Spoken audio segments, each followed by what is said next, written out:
Continuamos en Canal 6, en Ríos TV, nuevamente en Paraná. Como todas las semanas, algunas notas las hacemos en Belgrano 45 de Paraná, otras notas las hacemos en San Martín 1290 de Crespo, 1270 de Crespo, porque, bueno, estamos unidos por la fibra óptica, punto a punto, para poder salir de cualquiera de los dos lugares, y tenemos llegada a toda la provincia, los 17 departamentos.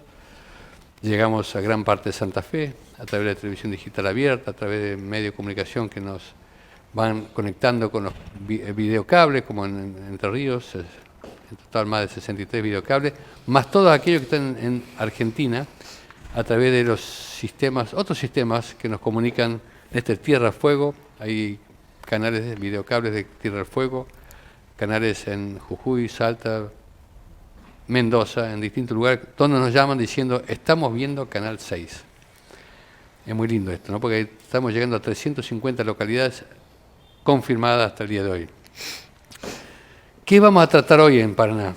Un tema que ya hemos estado tratándolo hace unos años atrás, pero es bueno volver a charlarlo por impacto social, emocional, espiritual, físico, y sobre todo personal de mucha gente que tiene que ver con aquellos que son víctimas de distintas acciones, ¿no es cierto? Hoy estamos hablando con los integrantes de VIDAER, Vida Entre Ríos, VIDAER, víctimas de delitos aberrantes de Entre Ríos, una organización no gubernamental que inició sus labores en el 2004, 2005 consiguió la personería jurídica, y bueno, vamos a charlar con varios integrantes, de los cuales arrancamos con Carla Cusimano, que es la presidenta de VIDAER. ¿Cómo te va? ¿Cómo andás? Hola, ¿cómo está? Bueno, un gusto tenerte nuevamente. Gracias. Con nosotros, y bueno, la idea es volver a charlar sobre estos temas que son de tanto impacto, ¿no? en la vida de la gente. Muchas veces alguien dice sufrir tal y tal problema y sale a la calle y todo el mundo sigue igual, ¿no? O sea que el que lo sufre es la persona, el entorno, la familia. Y muchas veces las demás personas no interpretan, no pueden entender lo que cada persona sufre cuando es víctima de cualquier tipo de delito, ¿no es cierto? Pero en este caso, delitos aberrantes. Explícale un poquito cuáles serían esos delitos a los cuales se concentra VIDAER. Bueno, VIDAER se funda como grupo humano, como organización no gubernamental, en el año 2004, ya desde el año 2003, había empezado un movimiento de familiares de víctimas que habían empezado ya a movilizarse en la ciudad de Paraná, fundamentalmente pidiendo justicia y pidiendo que el acompañamiento de la sociedad. Esto inició en el 2003, empezaron a sumar otras familias, y en el 2004 ya empezamos a organizarnos como comisión de familiares de víctimas, y luego vino ya la personería jurídica en el 2005, que era absolutamente necesario, fundamentalmente para poder encarar proyectos legislativos, empezar a movernos, digamos, con un marco legal que nos contuviera y que nos diera otra presencia en el reclamo. ¿Cuál fue el puntapié inicial? ¿Qué delito hubo como para que dijeran necesitamos hacer esto? Somos todos familiares de víctimas de homicidios con armas tradicionales. Es el caso de la familia de Alejandro Comas, uno de ellos. Y luego, con los años, empezamos a incorporar lo que son los homicidios en siniestros viales. ¿En el caso tuyo? Bueno, el caso mío es la mataron a mi mamá en contexto de robo en su casa. La verdad es que fue un hecho en la provincia de Mendoza. Yo ya vivía hacía unos años en Paraná, y por supuesto que inmediatamente todo aquello que parece invisible se empieza a volver visible. Ya habían familiares de víctimas de homicidios marchando, y la verdad es que uno, hasta que no le pasa, no los visibiliza. ¿A vos te avisan? A mí me avisan que mi mamá había sido asesinada en su casa.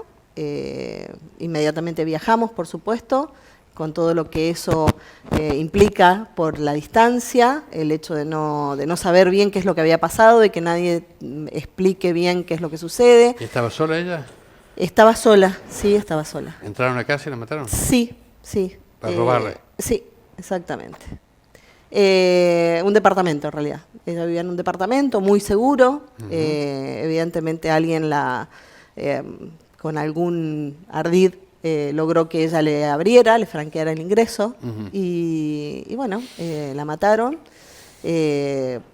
Para robar, digo, hay toda una escena, ¿no?, de lo que es la situación del crimen en ese momento, que por ahí no tiene mucho sentido explotarse acá, pero la realidad es que el impacto es tan grande. Yo siempre digo que lo que sentía en ese momento es que me había caído una masa de 1000 kilos sobre la cabeza y yo no entendía absolutamente nada de lo que estaba pasando.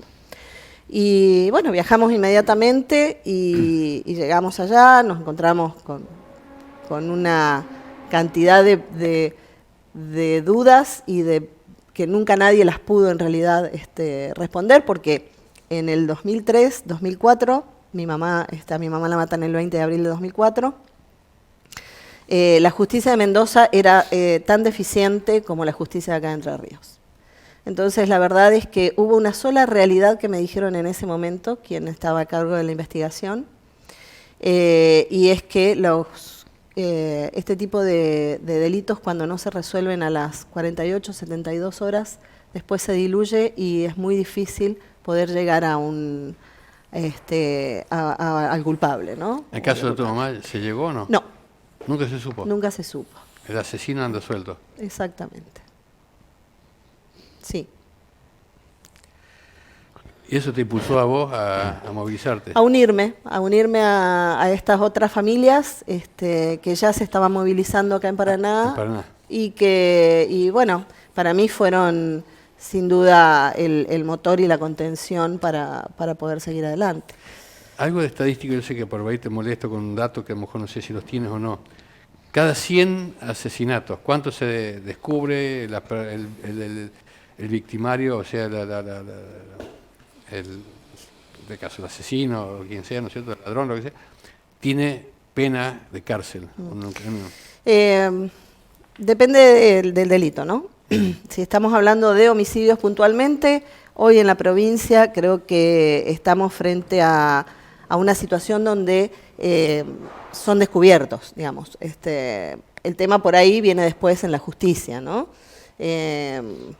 Mucha prisión domiciliaria, mucha cuestión que por ahí hace que esta sensación, por decirlo de alguna manera, de impunidad surja, que no es una sensación, claramente, cuando dentro de una comunidad se instala esta idea de impunidad es por algo, digamos, no es una sensación, claramente. O sea, que vos decís que en muchos casos se sabe quiénes son los ladrones, asesinos, asaltantes, lo que sea. Se sabe quiénes son, pero llega la justicia y es ahí donde se encuentran con el problema. Hablando puntualmente de homicidios, hoy creo que la policía, desde hace ya unos años, trabaja con un profesionalismo que no lo tenía hace 20 años atrás, sin duda. Y el reclamo que ustedes hacen, porque hay Vida Aérea es uno de los grupos, ¿no es cierto?, que reclama. Hay otros grupos también, ¿no es cierto?, que están como en la parte de víctima, ¿no es cierto? Sí, en distintas temáticas. Nosotros por ahí tenemos una temática un poco más integral, porque tenemos los delitos de los siniestros viales, los homicidios. Contame un poquito, ¿eso se agregó después?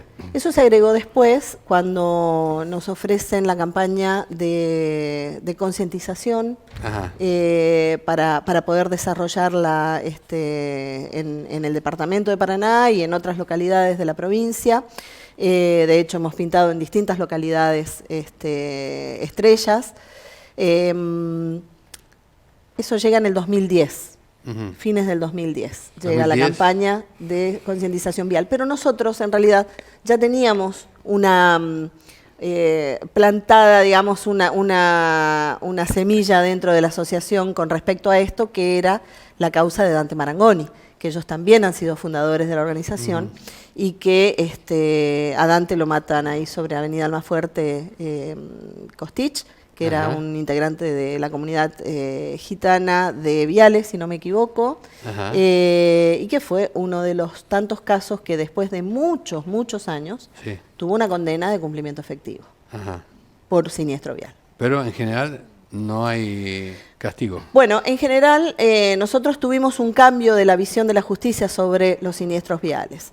Nosotros habíamos tenido el último siniestro vial con condena de cumplimiento efectivo por un hecho en el año 1999. Y la verdad es que después el tema de la probation les había facilitado bastante al sistema de justicia el castigo, por decirlo de alguna manera, a los conductores que matan al volante. Después hubo un gran cambio con respecto a esto. Hubo incluso también un cambio de legislación donde se aumentaron las penas de cumplimiento efectivo para los conductores en estas condiciones, con los agravantes fundamentalmente de conducir alcoholizados, del abandono de persona, drogado.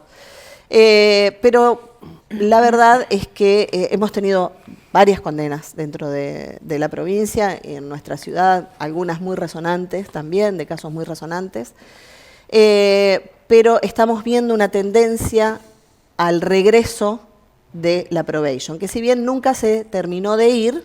¿Ustedes están en contra de la probation? Sí, para algunos casos sí, claramente, ¿no? Por ejemplo.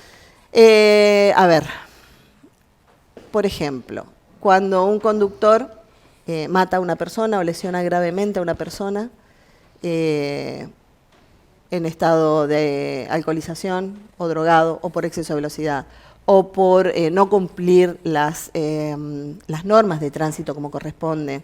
Nosotros vemos mucho en la ruta el sobrepaso indebido, por ejemplo, que causa una cantidad de muertes impresionante, porque porque a alguien se le ocurre que en una zona donde está demarcado que no se puede hacer un sobrepaso, se hace un sobrepaso, por ejemplo. Digo, estas cuestiones no pueden quedar en una suspensión de juicio a prueba. Está bien que es cierto que si la persona no cumple con las condiciones de la probation, este beneficio se le quita y puede ir a un juicio. Pero la verdad es que eso no es justicia. En una nota anterior a otro grupo que nos visitó, decía que no había control del cumplimiento, o sea, era muy poco los el inspectores. Control sobre... Que cada 100 casos había muy pocos casos. Sí, es muy probable. ¿No? Es muy probable que falta control. Estamos hablando del control de la probation, del cumplimiento. Sí. ¿No? Sí. A ver, la prisión domiciliaria es una de las cuestiones que para nosotros se utiliza en exceso y vemos cómo en muchos casos... la vida sigue igual, ¿no? O sea, no cambia nada. No, pero además Salen. No tiene ningún inconveniente. Hemos tenido un caso que con prisión domiciliaria mató a 3 personas, es decir, un caso en Bajada Grande. ¿Cuántos casos así? Ya vamos a charlar con ellos ahora. ¿Cuántos casos hay así de gente que han sufrido un asesinato, una acción de muerte en familia y que hoy están reclamando a través de ustedes esto, o a través de otras instituciones? ¿Ustedes tienen muchos casos? Hoy no tenemos tantos casos de reclamos, sino más de acompañamiento. Nosotros hoy estamos más en una etapa de acompañar al familiar de la víctima, dependiendo, por supuesto, del delito, pero de hacer el acompañamiento desde lo legal, desde lo psicológico, de ofrecerles estas instancias que muchas veces el familiar no tiene la posibilidad de acceder a un tratamiento psicológico, a una terapia o a un abogado que pueda representarlos. Y esto hace que nosotros estemos más abocados a eso, a la campaña de prevención. En realidad el reclamo de justicia se hace siempre, obviamente. Cuando se da en una familia un caso como los nuestros, uno siempre está en pie de reclamo de que se haga justicia. Ahora, también entendemos que la justicia tiene sus tiempos para la investigación, para poder llegar a un juicio, y que en esto el familiar necesita mucho acompañamiento. ¿Considera que hay poco personal dedicado a investigación? Bueno, eso la verdad es que yo desconozco dentro de la policía o dentro de... ¿Está en contacto con las fuerzas o con el gobierno? Estoy en contacto, sí, con los fiscales. ¿Con los fiscales? En general, sí. Contame el caso de ellos. después charlamos con ellos. En el caso de Carla y, bueno, perdón, en el caso de Liliana y de Rubén. Liliana y Rubén son papás de una víctima de siniestro vial, de Brian, que es su único hijo, y que Princich, alcoholizado y drogado, lo mata. Brian iba en moto y Princich lo atropella, se cruza de carril, lo atropella y lo mata. Es un caso. ¿Y el otro caso? Y Alejandro Comas. Alejandro lo matan en junio del 2003, de 52 puñaladas. Llevó muchos años poder llegar a tener algo de justicia. Digo algo porque fue imputado y está detenido una persona solamente, y sabemos, y la familia tiene además la certeza de que no fue una sola persona quien lo mató. Así que, bueno, eso llevó 12 años, 13 años, Ramona. 13 años, poder tener justicia. Con un código, debemos decir, con un código procesal penal que establecía un sistema de juzgamiento y donde el proceso era lentísimo y donde las causas llevaban como mínimo entre 5 y 8 años para esclarecerse. Después, en el 2014, cuando se cambia el código, empieza a regir en la provincia el nuevo Código Procesal Penal, y pasamos al sistema acusatorio. Este sistema agilizó muchísimo la resolución de los casos, ¿no? Y la eficiencia y la eficacia en la resolución. Bueno. Porque también pone a la Fiscalía como eje o como centralidad de la investigación. María Eugenia Comas. Sí. Hermana de Alejandro Comas, ¿no? Así es. Contame, antes que hable con tu mamá. ¿Cómo fue? Bueno, mi hermano falleció, lo asesinaron el 14 de junio del 2003 con más de 52 puñaladas. ¿Acá en Paraná? Acá en Paraná, en los bañados de Paraná 16. Ahí fue donde encontramos el cuerpo. Y bueno, desde ese día fue una lucha todos los días, año tras año, pidiendo justicia, saliendo, haciendo marchas, principalmente desde el barrio, Anacleto Medina. ¿Era para robo? ¿Era por...? Sinceramente, no le robaron nada. No robaron nada. No, mi hermano era homosexual. Y bueno, no le robaron nada. ¿Suponen quién fue? Sí, en ese momento llegaban muchas versiones, supuestamente los supuestos amigos, conocidos, y simplemente lo asesinaron por ser gay, por ser homosexual. Era una de los comentarios que se hacía. Y otro era que... no hubo juicio, no hubo... Sí, después de 13 años hubo juicio, una sola persona condenada. ¿Hay una persona condenada? Sí, que se encuentra detenido. ¿Hace cuánto? No hace mucho.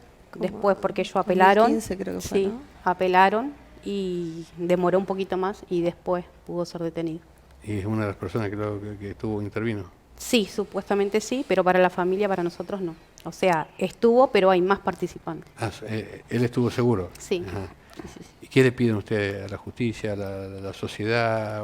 Y a la sociedad que acompañe, porque nadie está exento que no le pase, ¿no? Porque por ahí nosotros cuando marchábamos y hacíamos las marchas en la Plaza de Mayo, la gente nos miraba como que si fuéramos de otro lado, ¿no? Como que nunca le ibas a pasar a nadie. Y lamentablemente no hay que esperar que pase, sino que acompañar a los pedidos y a las familias que piden justicia. ¿Ustedes se arrimaron a Vidaer? Nosotros somos cofundadora de Vidaer. Cofundadora. Sí, sí. Porque fue al mismo tiempo más o menos. Sí. Con otras familias más que en su momento estaban. Bueno. Ramona Martínez. Sí. Tu óptica, ¿cómo ves? ¿Qué pedís? ¿Qué necesitas? Y bueno, yo lo que pido es que, como dijo mi hija, que la sociedad acompañe, porque es feo, por ejemplo, que nosotros empezamos haciendo las marchas, y es feo que las primeras marchas tuvimos mucha gente que nos apoyó del barrio. Sí. Pero después fuimos haciendo y saliendo del barrio, pero cuando vos mirás que vos venís caminando, vas primero y das vuelta para atrás y ves que no viene nadie, es como que te tragame tierra, porque dije, ¿cómo puede ser que la gente no te acompañe? Porque es como que te miran como sapo de otro pozo, porque empezamos haciendo así las marchas y después empezamos a hacer marchas alrededor de la plaza principal de acá de Paraná, la Plaza de Mayo, y también nos miraban así como diciendo, mirá, ¿y esto loquito que hace? Claro. Y no es así, porque después empezaron a venir más gente, y así Se pudo movilizar nada más que nosotros nos demoró mucho tiempo el caso de mi hijo, que se demoró 13, 14 años, pero bueno, conseguimos algo. No estamos conformes, pero... Ramona, ¿vos cuántos chicos tenés? Yo tenía 6 hijos. 6 hijos. ¿Y este hijo era el mayor? El tercero. El tercero. ¿A vos te avisan? ¿Vos estabas acá en Paraná? ¿Estabas en Sí, Clé? sí, yo vivo acá en la Creta Medina Sur. ¿Y cuando muy lejos de tu casa fue el hecho? Y sí, más o menos como 10 cuadras. 10 cuadras. ¿Y te avisan y fuiste al lugar? No, yo no fui al lugar. ¿No fuiste al lugar? No, porque donde yo vivo es un bajo y había que subir costa arriba y que yo y mis hijos no me dejaron. Vidaer a vos te significó importante. Sí, por supuesto que sí. A mí, la contención, Claro. porque ahí, en la asociación, nos entendemos, sabemos el dolor, lo que es el dolor de mamá. Claro. Porque no estoy agradecido a la gente que me acompañó, porque le agradezco de corazón todos los que me acompañaron. Pero ahí nosotros nos entendemos, sabemos lo que es el dolor, sabemos. Porque algunos dicen, ay... Y después de tantos años, discúlpame, porque si no, no Sí, puedo hablar. sí. Después de tantos años, vos has visto pasar mucha gente Sí, con tus mismas experiencias. Sí, tanto como con lo que le pasó a mi hijo con arma, como dice, como a ellos que le pasó con siniestro vial. Antes que me olvide, el que está viendo, por ejemplo, este programa y quiere dirigirse a Vidaer, quiere hablar con vos, con la gente, ¿no? Por los hechos, para acompañar o para ayudar o para integrarse como víctima, ¿no? ¿Dónde tiene que llamar? ¿Tiene un Face, una página? Tenemos un Facebook, Vida Entre Ríos. Sí. La página es Vidaer. Y el teléfono 343-454-3910. A ver, anoto yo acá, de paso la gente tiene posibilidad de anotar. 343 454 454 3910. 3910. 343 454 3910. ¿Es tu teléfono ese? Sí, ese es mi Te teléfono. llama y ahí vos te contactás y ves cómo lo puedo ayudar, ¿no? Sí. ¿Es una comisión, hay integrantes? Sí, claro, sí. Tenemos una comisión. Nosotros todos los años tenemos más allá de las reuniones que tenemos periódicamente, para tomar las decisiones, obviamente, que necesitamos tomar, porque cada cosa, digamos, se va hablando. Entonces, pero además tenemos nuestra Asamblea General Ordinaria todos los años, se presenta balance, memoria. Sin fines de lucro, sí. Absolutamente. Sí, tenemos la personería jurídica al ¿Tiene día. apoyo del gobierno, de la municipalidad, de grupos? No. No, digamos, podemos tener el apoyo a lo mejor en actividades que proponemos y que a lo mejor, por ejemplo, después vamos a hablar por ahí un poquito sobre el juicio por jurado. El año pasado lo trabajamos en conjunto con el Consejo Deliberante de la Ciudad de Paraná.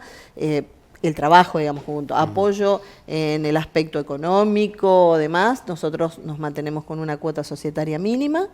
Y si no, generamos eventos para poder tener los fondos necesarios para poder movernos. Está bien. Rubén Godoy, papá de Brian, Un buen día. único hijo, murió en un siniestro vial. Exactamente. ¿Cuándo fue eso? El 2 de febrero del 2019. 2019. ¿A vos te avisan? Sí, ese día con Brian habíamos dejado de jugar al fútbol Ajá. porque jugábamos los dos en el mismo equipo. Sí. Eh, Él se va a buscar a la novia que estaba en Colonia Avellaneda Sí. y bueno, va por calle Salella. Y En bueno, moto va. en moto, Ajá. él va en moto. Todo bien en regla, con sus cascos, con sus cosas. Y bueno, yo me fui a mi casa y bueno, me puse a cortar el pasto. Eh, como a las 2 horas, veo una camioneta de la policía, llega a casa y nos avisa que nuestro hijo había tenido un accidente, que nos presentáramos en el hospital. Ajá. Bueno, voy, le aviso a ella y nos fuimos al hospital. Cuando llegamos allá, bueno, nos comunican los médicos que Brian había tenido 2 paros. El primer paro lo pudieron sacar, pero en el segundo no. Estaba muy lastimado. Tenía golpe en la cabeza. Mm. Tenía golpe en la cabeza y tenía fractura expuesta en la pierna. ¿Y cómo fue el accidente? El accidente fue en casa de ella. Este muchacho, sí, se puede nombrar porque ya está. Princich venía del lado de Almafuerte para el lado de San Benito, vendría a ser, para ese lado, Ajá. por calle Salella, y venía a alta velocidad. Ajá. Un lugar que es hasta 60 que puede manejar, que ir de velocidad, y él venía arriba de 100. Y venía zigzagueando. Según los testigos que tenemos, el auto se atraviesa, se cruza de carril, y no dando la oportunidad a Brian de esquivarlo, así que lo agarra de la parte del acompañante del auto. Brian vuela y golpea su cabeza con casco y todo en el parabrisas del auto. Ujú. Brian vuela más o menos 30 metros, 18 metros del lugar del accidente, y ahí, bueno, ahí lo atendieron y bueno, ahí fue derivado al hospital. Pero este muchachito, Princich, venía Alcoholizado. y drogado. En serio. Venía con las dos cosas. En el momento que le hicieron las pericias de la alcoholemia, que fue de 3 horas después que le hicieron las cosas, le dio un 78 de alcohol en sangre.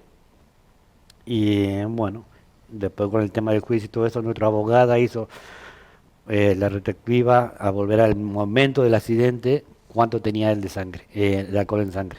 Y tenía arriba de 1.25. Ujú. O sea, después de 3 horas que le hicieron el estudio de alcoholemia, él había bajado el alcohol, pero en el momento del accidente él estaba por encima de lo permitido también. Claro, sí. ¿Qué Eh, pasó después? Y después, bueno, una lucha en el tema de pedir justicia. A nosotros nos decían que nosotros queríamos venganza, porque lo queríamos meter preso al muchacho este, que queríamos venganza. Y no era venganza, nosotros queríamos justicia. Porque si yo hubiera querido venganza, ese mismo día que yo enterraba a mi hijo, lo buscaba al muchacho este, lo atropellaba con el auto también o hacía cualquier cosa. Pero no, nosotros queríamos eso, nosotros queríamos justicia. ¿Hubo justicia? Tardó un poquito, pero sí. Tardó 3 años, Sí. peleando también con ella, junto con ella, eh, peleando siempre con el fiscal, con las cosas, porque no querían dar prisión domiciliaria también al muchacho. Ajá. Y nosotros no queríamos el muchacho pague por lo que hizo, ¿no es cierto? Porque ¿Está preso hoy? ahora está cumpliendo una condena de 3 años, ya lleva 1 año y medio creo, pero como yo le decía, para mí eso no fue un accidente, Ah. porque un accidente para mí es, te quedas sin freno, Ujú. se te sale una rueda de un auto, se te corta la dirección, eso para mí es un accidente. Ujú. Este muchacho, sabiendo cómo estaba, manejó igual, con Claro. alcohol, drogado. Él llevaba un arma en los pies y casualmente, y por desgracia nos tocó a nosotros que Ujú. el momento ese. Liliana Barzola, ¿qué pedís a la justicia, a la sociedad? Y a la sociedad que acompañe, porque uno se siente muy solo y la justicia no te presta el apoyo que necesitas. Está como en tu contra y vos en ese momento no estás bien psicológicamente porque se genera una inestabilidad que uno no sabe qué hacer, para dónde ir, y cuando uno va a pedir justicia choca con el sistema porque los derechos no son para las víctimas, son para los culpables. A mí me tocó pelear mucho para que este chico cumpliera una condena efectiva, porque a él le querían dar una condicional, una probation, porque era joven, porque no tenía antecedentes. Mi hijo era más joven y tampoco tenía antecedentes. O sea que la vida de mi hijo no valía nada. Y no es así, porque mi hijo se conducía como la sociedad y las leyes piden. Él llevaba su casco, su seguro y circulaba bien. Y este chico no, ni siquiera tenía los papeles del registro de conductor, nada. ¿Qué significó Vidaer para vos? Y yo el apoyo que no encontré en la justicia me lo dieron ellos. Por ellos pude salir adelante, por ellos supe cómo enfrentar la justicia, cómo manejarme para lograr tener justicia.